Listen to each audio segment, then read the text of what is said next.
Hello everyone, कैसे हैं आप सब गाइस। मुझे उम्मीद है कि आप सभी ठीक होंगे और खुश होंगे। All in one with tarot 3 के चैनल पर एक बार फिर से आप सभी लोगों का मैं बहुत बहुत स्वागत करती हूँ। आपने थंबनेल देख ही लिया है कि आपके पर्सन जो है कब करेंगे आपको अनब्लॉक। तो देखते हैं कि उनके दिल में सबसे पहले आपको लेकर के कौन से मैसेजेस हैं जो वो देना चाह रहे हैं आपको, ठीक है। उसके बाद हम लोग आगे की रीडिंग जो है वो कंटिन्यू करेंगे। आज का हमारा मेन मुद्दा ये है कि कब आपके पर्सन आपको अनब्लॉक करेंगे या नहीं। और ये तभी पता चलेगा जब देखेंगे कि उनके विचार क्या हैं आपको लेकर, आखिर वो कहना क्या चाह रहे हैं, आपकी गलती क्या लग रही है उनको। जब ये पता चल जाएगा तो ऑटोमेटिक हमें समझ आ जाना है, ठीक है। सो टाइमलेस रीडिंग है और जब जिसके सामने आएगी उसके लिए होगी ऑल साइंस कलेक्टिव रीडिंग है। थर्ड पार्टी सिचुएशनल जो भी लोग हैं, एवरीथिंग, सारे ही लोग ये रीडिंग देख सकते हैं। अपने पर्सन का नाम और उनकी इमेज एक बार आप जहन में सोचते रहिए और मैं शफल कर रही हूँ। अगर अभी तक मेरे चैनल को सब्सक्राइब नहीं किया है तो ये सिर्फ मेरा नहीं, आपका अपना भी चैनल है, इसे सब्सक्राइब कर लें जल्दी से, ताकि इस तरीके की इंटरेस्टिंग वीडियोस आप तक तुरंत पहुंच जाए। प्लीज़ गाइड करें एंजल्स मेरे व्यूवर्स के पार्टनर्स की, क्या मैसेजेस हैं मेरे व्यूवर्स के लिए, क्या चल रहा है उनके दिल दिमाग में, आखिर क्या कहना चाह रहे हैं वो मेरे व्यूवर्स से, क्या गलती हो रही है मेरे व्यूवर्स की तरफ से जिसकी वजह से सिचुएशन जो है वो कंट्रोल नहीं हो पा रही है, रियूनियन करीब नहीं आ पा रहा है। हाय, उड़कर निकला ये कार्ड लवर्स का। प्यार तो भर भर के है, इक्वल गिव एंड टेक नहीं मिल रहा है इनको इस रिश्ते में, ऐसा ये कहना चाहते हैं, ठीक है। इनको ऐसा भी लगता है समटाइम्स कि आप अपनी गलतियां जो है वो मानते नहीं हैं। यहाँ पर बॉटम ऑफ द डेक दो मेन कार्ड निकल कर आए हैं, वो ये है कि आप देख सकते हैं, देखिए ईस ऑफ कप्स निकल कर आया है। यहाँ पर बहुत ही मेन कार्ड निकल के आए हैं and I am taking all these cards as extra messages, ठीक है गाइज। यहाँ पर देखिए, सबसे पहले मैं साइन बता देती हूँ आपके पर्सन के जो है। यहाँ पर लिब्रा, जेमिनी, एक्वेरियस हैं, कैंसर, पाइसेस, स्कॉर्पियो है, टॉरस, वर्गो, कैप्रिकॉर्न है and that's it. Aries, Leo, Sagittarius नहीं है, but bottom of the deck major arcana है 12 की 12 राशियां हैं। यहाँ पर देखें आपके पार्टनर क्या सोच रहे हैं इस वक्त। उनको ऐसा लगता है कि इस रिलेशनशिप में थोड़ा सा इक्वल गिव एंड टेक होना चाहिए। आप इनसे प्यार करते हैं बट इनको ऐसा लगता है कि इन्होंने ज़्यादा इन्वेस्ट किया है रादर देन आपने जो है कम इन्वेस्टमेंट किया है। इन्होंने जितना ज़्यादा आप पे एफर्ट किया वो आप समझ नहीं पाए, आपने उस चीज़ को समझा नहीं, आपने हर वक्त इन पे डाउट किया, इन पे शक किया, इनको जो है बुरा भला कहा जब तक ये रहे, इनसे बहुत ज़्यादा डिमांड्स की। अगर ये फाइनेंशियली डिस्टर्ब थे, किसी वजह से टाइम नहीं दे पा रहे थे, जेन्युइन रीजन देते थे बट आपको लगता था कि ये झूठ बोल रहे हैं या झूठ बोल रही हैं, तो इनका ऐसा सोचना है, मैं आपको नहीं बोल रही बट ये ऐसा सोच रहे हैं या सोच रही हैं कि इन्होंने कुछ भी ऐसा गलत किया नहीं, पर आपने जो है बिल्कुल इनको समझा नहीं। और इन्होंने बीच में आपसे बोला भी था, अगर आपसे कुछ लोगों के पार्टनर्स ने लिटरली बोला था कि भाई मुझे कुछ टाइम बिल्कुल सेपरेट दे दो अपने फाइनेंशियल कंडीशन को ठीक करने के लिए या अपनी एजुकेशनल चीज़ों को बैलेंस करने के लिए, या कुछ डिसीजंस मुझे लेने हैं, मैं थोड़ा झुंझलाई हुई हूँ, मुझे थोड़ा सा टाइम चाहिए अपने को हील करने के लिए, बैलेंस करने के लिए। बट आप इनके अकॉर्डिंग आमादा थे कि नहीं नहीं नहीं, रिलेशनशिप में रहना है, मुझे बात करनी है, मुझे टाइम दो, मुझे मिलो मुझसे आकर के, क्या हो गया, क्यों मुझसे छोड़े हो, या ओवर आप इनके केयर करने लगे या इन पर शक करने लगे। दोनों चीजें मुझे यहाँ पर दिख रही हैं, इनको दोनों चीजें बुरी लगी। मतलब उस वक्त इनको एक्चुअली बिल्कुल अकेले रहना था, इसलिए नहीं कि आपसे बोर हो गए थे या किसी और के साथ जुड़ गए थे, लिटरली इनको थोड़ा सा था कि मैं एंजाइटी हो रही है और मैं थोड़ा सा अकेले रहूंगी, आई थिंक ठीक हो जाऊंगी, खुद आ जाऊंगा या आ जाऊंगी, बट ऐसा हुआ नहीं। और आपको ऐसा लगा कि इनके पास बहुत सारे लोग हैं और इस वजह से किसी और जगह टाइम इन्वेस्ट कर रही हैं या कर रहे हैं, इस तरह की कुछ मिसअंडरस्टैंडिंग हो गई। बैलेंस की कमी रही इस रिलेशनशिप में शुरू से, या तो अति हुई हर चीज़ की, प्यार की अति हुई, जब समय दिया दोनों ने अथा दिया, फिर लड़ाई की तो बहुत की, प्यार भी किया तो बहुत किया, नफरत की तो बहुत की, रोए तो बहुत रोए, मतलब कोई भी चीज़ बैलेंस नहीं थी यहाँ पर इस रिलेशनशिप में। यहाँ पर वही चीज़ है ना कि इनको हमेशा लगता है कि इन्होंने ज़्यादा चीज़ें एफर्ट किया है, ज़्यादा इन्वॉल्व ये हुए हर चीज़ में, आप नहीं हुए।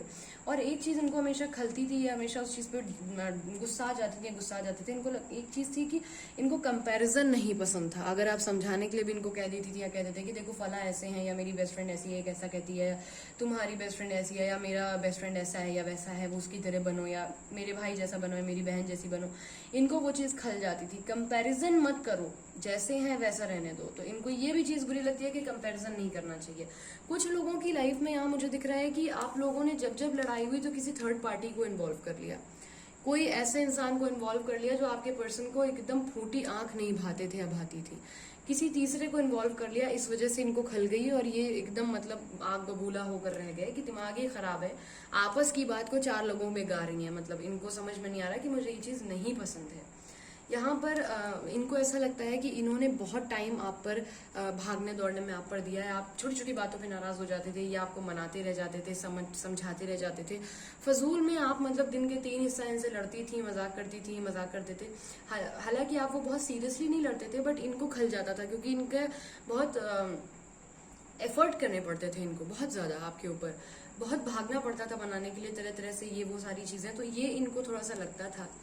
इनको बीच बीच में ऐसा भी लगा है कि आप जो है ना इनसे फिजिकल जब होने पे मना करते थे या फिजिकली इनसे इंटीमेसी कम रखने लगते थे तो उनको वो चीज़ थोड़ी सी डिस्टर्ब करती थी। इनको लगता था कि आप कहीं और इन्वॉल्व हो रहे हैं, आपका इन्वॉल्वमेंट किसी और तरफ हो रहा है क्या, कहीं आप ऑलरेडी इन्वॉल्व हो गए हैं या फिजिकल हो गए हैं, या फिर क्या बात है आखिर जो आप इनके साथ रोमांटिक बातें नहीं करना पसंद करते हैं, कट टू कट बात करते हैं, या कभी ये रोमांटिक होने की कोशिश करें तो आपने डांट दिया कि क्या हर वक्त यही सब लगाए रहते हो या लगाई रहती हो, या मैं नहीं मिल पाऊंगी, या अगर वो मतलब करीब आने की कोशिश कर रहे हैं तो आपने हल्का फुल्का डांट दिया, मजाक में भी अगर बोल दिया तो उनको पता नहीं वो चीज़ बहुत ज़्यादा माइंड कर जाते थे या कर जाती थी। तो ये कुछ चीज़ें ना इनको आपका बिहेवियर बुरा लगा है, चेंज की रिक्वायरमेंट है इस रिलेशनशिप में। इनको ऐसा भी लगता है आप दोनों के बीच में ना किसी ने बिल्कुल दिमाग का काम किया है, बहुत ज़्यादा दिमाग से सोचा है, और कोई इंसान जो है बहुत ज़्यादा जिद्दी रहा है आप दोनों के बीच में, स्टबन एनर्जी है यहाँ पर, बहुत ज़्यादा जिद्दी रहा है, बहुत ज़्यादा हर चीज़ के लिए जो है जिद करना, हर चीज़ में ज़ोर ज़बरदस्ती जिद करना, दोनों के बीच में ये एनर्जी दिख रही है मुझे, ठीक है ना। कम ज़्यादा आप दोनों लोग जिद्दी रहे हैं मौके मौके पर, और उसकी वजह से आज ये स्थिति हो गई है।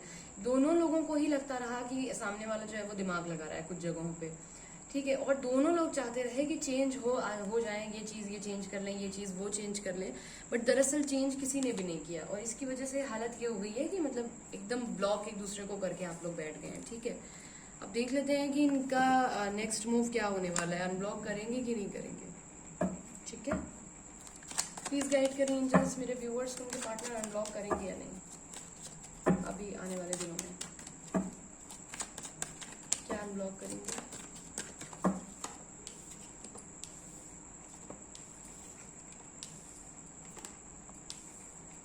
देखिए कुछ लोगों के पार्टनर का तो यहाँ पर ईगो आ गया है बहुत बड़ा बीच में, जिसको वो अपनी सेल्फ रिस्पेक्ट मान करके चल रहे हैं, तो वो होपफुल हैं कि आप इन्हें अनब्लॉक करें या आप इनसे इनिशिएटिव लेकर के बात करें, तब पर तो ये आपकी बात फिर शायद नखरे दिखाते हुए सुनेंगे। अदरवाइज ये अपने काम में बहुत ज़्यादा बिजी हैं, इनके पास बिल्कुल टाइम नहीं है इन फजूल बातों के लिए, इनको ऐसा लग रहा है इस टाइम।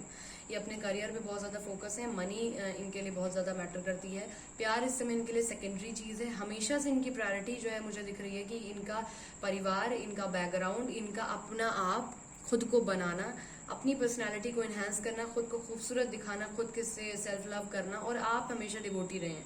बट अब सारी चीज़ें थोप करके आपके ऊपर ये निकल गई हैं।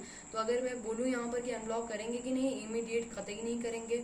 30 यहाँ पर देखिए 70 to 80% लोगों को अगर बात करनी है तो खुद से उनकी मिन्नत करनी पड़ेगी, उनके पीछे पड़ना पड़ेगा, उनसे माफ़ी मांगनी पड़ेगी बुरी तरीके से, और मतलब बहुत ही ज़्यादा, और उसके बाद कहीं ये सोचेंगे, ठीक है ना। और यहाँ पर इतनी आसानी से मुझे नहीं दिख रहा है कि ये मानेंगे। कुछ लोगों के पर्सन आने वाले दिनों में स्लो मूव जैसे जैसे रियलाइजेशन होगा मे भी कर सकते हैं, बट यहाँ पर मुझे 80 to 90% जैसा कि मैंने बोला कि नहीं दिख रहा है मुझे, ठीक है ना। देख लेते हैं एक बार एम्परर क्यों आया है नेक्स्ट एक्शन में, एम्परर क्यों आया है, क्लैरिफाइंग एम्परर। कुछ लोगों के पर्सन यहाँ पे ऑफर लेकर आ सकते हैं आप लोगों के पास, ठीक है, लवर्स का कार्ड है, ऑफर लेकर आ सकते हैं। होपफुल रहिए, hope for the best, hopeful रहिए, बट ये है कि अगर आएंगे तो बहुत ईगो के साथ बात करेंगे, ये चीज़ याद रखिएगा। माफ़ी आपसे मंगवा लेंगे, वो चाहे जैसे मंगवाएं, ठीक है। So this is it, I hope इससे आपको कुछ क्लैरिटी मिली हो। If you want more clarity in your relationship, description box में व्हाट्सएप नंबर है, you can always contact me. अपना ख्याल रखिए, खुश रहिए, पॉजिटिव रहिए। मिलती हूँ बहुत जल्दी अपनी नेक्स्ट रीडिंग के साथ, तब तक के लिए bye, take care, thanks for watching.